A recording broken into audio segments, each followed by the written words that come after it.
বন্ধুরা, এই গ্রামে একজন নেশাখোর লোক ছিল যার দুটি বাচ্চা ছিল, কিন্তু তার এই স্ত্রী মারা গিয়েছে। তারা দুজন তাদের চাচা চাচির সাথে থাকতো। এরপর একদিন যখন সেই লোকটি মদ খেয়ে রাস্তায় টরছিল, তখন একটি গাড়ি এসে তাকে মেরে দেয়। এরপর থেকে তাদের এই পৃথিবীতে আর কেউই ছিল না। আর সুযোগ পেয়ে তার কাকাও তাকে দিয়ে অনেক কাজ করাতো এবং ঠিকঠাক খাবারও দিত না।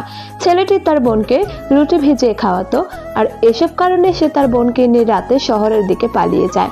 সেই শহরে গিয়ে যখন খিদা লাগে, তখন তাদের কেউই খাওয়ায় না, তাই সে তার বোনের খিদা লাগলে দুধের বদলে পানি খাওয়ায়।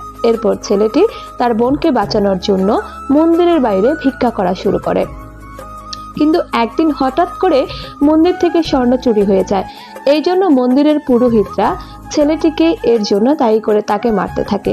কিন্তু এই কথা যখন সেখানকার বড়লোকরা জানতে পারে, তখন তারা এই ভাই আর বোনকে মেরে নদীতে ফেলে দেয়।